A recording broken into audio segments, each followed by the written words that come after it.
আসসালামু আলাইকুম ওয়া রাহমাতুল্লাহ। কেমন আছেন বন্ধুরা সবাই? আশা করি সবাই ভালো আছেন। বন্ধুরা, আজকে আমরা সিএসএস এর আরো একটি প্রপার্টির কাজ শিখব। সেটি হচ্ছে ওভারফ্লো। জাতীয় পতাকা তৈরি করতে গিয়ে গত পর্বে আমরা ওভারফ্লো প্রপার্টিটির একটি ব্যবহার দেখেছি। কিন্তু ওভারফ্লো সম্পর্কে আরো কিছু আমাদের জানা দরকার। তো চলুন প্রথমে ডিরেক্টরি ওপেন করি।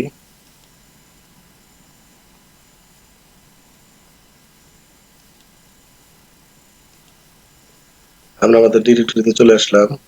প্রথমে আমি একটি ডিভ নেই। ডিভ নিলাম। এবার আমরা জানি ডিভের মধ্যে দুটি অ্যাট্রিবিউট ব্যবহার করা যায়, একটি আইডি এবং আরেকটি হচ্ছে ক্লাস। অনেক সময় আইডি এবং ক্লাস দুটি অ্যাট্রিবিউট একই সাথে ব্যবহার করা যায়। তো এই কাজটি আমরা আরো পরবর্তী থেকে দেখব।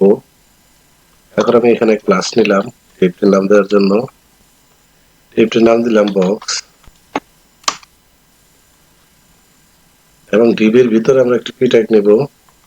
পি ট্যাগের মধ্যে লরিমের সময় 200 ওয়ার্ড নিব। এবার আসুন ডিভটিকে আমরা একটু সাজাই। তো প্রথমে আমরা বক্স ডিভটিকে ধরি।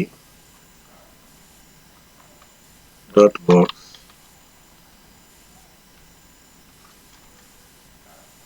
বক্স ডিভের একটি উইথ দিই।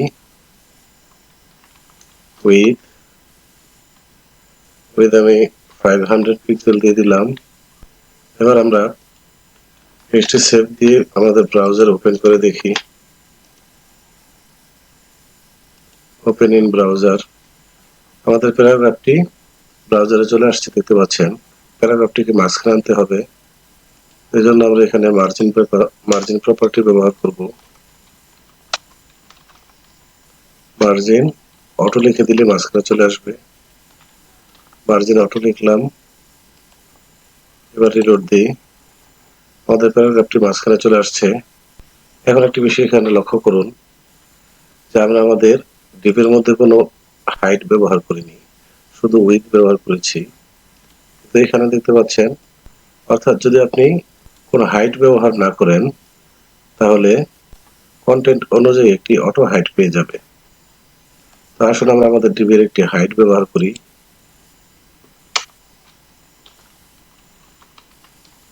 হাইট 200 পিক্সেল ব্যবহার করলাম। এবার একটি ব্যাকগ্রাউন্ড কালার ব্যবহার করি।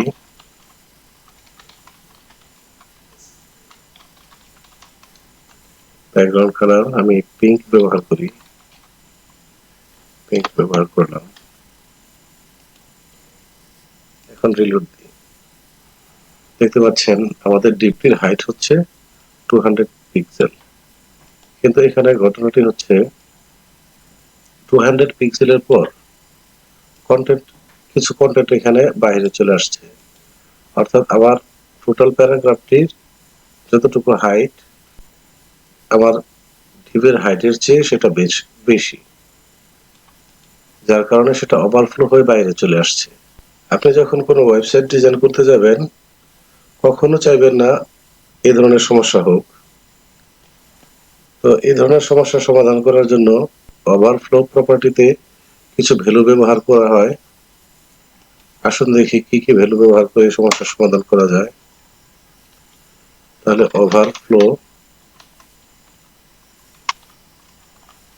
ওভারফ্লো প্রপার্টিটি লিখলাম। এখানে যদি ওভারফ্লো হিডেন ব্যবহার করি, এখানে ওভারফ্লো হিডেন ভ্যালুটি ব্যবহার করলে দেখতে পাচ্ছেন এখানে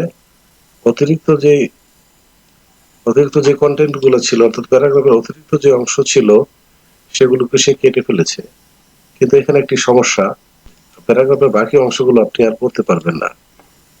তো এটাও একটি সমস্যা। তো এই সমস্যার সমাধান করার জন্য আপনি এখানে ওভারফ্লো হিডেন ব্যবহার না করে ওভারফ্লো স্ক্রল ভ্যালু ব্যবহার করতে পারেন। ওভারফ্লো স্ক্রল ভ্যালু ব্যবহার করে রিলোড দিলে দেখবেন আপনার প্যারাগ্রাফ ডান পাশে এবং নিচে দুটি স্ক্রল বার চলে আসছে। এখন দেখতে পাচ্ছেন স্ক্রল করে ফুল প্যারাগ্রাফটি পড়া যাচ্ছে। তো আপনি যদি চান যে শুধুমাত্র ডান পাশের স্ক্রল বারটি থাকবে, নিচে কোনো স্ক্রল বার থাকবে না, সেক্ষেত্রে আপনি স্ক্রলের জায়গায় অটো ভ্যালুটি ব্যবহার করতে পারেন। অটো ভ্যালুটি ব্যবহার করলে আপনি দেখবেন যে শুধুমাত্র আপনার প্যারাগ্রাফের ডান পাশে স্ক্রল বারটি শো করছে। ওয়েবসাইট ডিজাইন করতে গেলে অনেক সময় আপনাকে এই ধরনের কাজ করতে হতে পারে। তো আশা করি ওভারফ্লো প্রপার্টি সম্পর্কে আপনারা বুঝতে পেরেছেন। এখন কোন ভ্যালু ব্যবহার করলে আপনার কাছে আপনার ডিজাইনটি পারফেক্ট বলে মনে হবে, আপনি সেই ভ্যালুটি ব্যবহার করবেন। আমি চেষ্টা করেছি ওভারফ্লো সম্পর্কে আপনাদেরকে সহজভাবে বোঝানোর জন্য। আমার ধারণা আপনারা বুঝতে পেরেছেন। তারপরেও যদি কেউ কোথাও বুঝে না থেকে থাকেন, আমাকে কমেন্ট করে জানাবেন। আর ভিডিওটি যদি ভালো লাগে তাহলে লাইক, কমেন্ট, শেয়ার ও সাবস্ক্রাইব করবেন। দেখা হবে পরবর্তী টিউটোরিয়ালে। সে পর্যন্ত আপনারা সবাই ভালো থাকবেন, সুস্থ থাকবেন। আল্লাহ হাফেজ।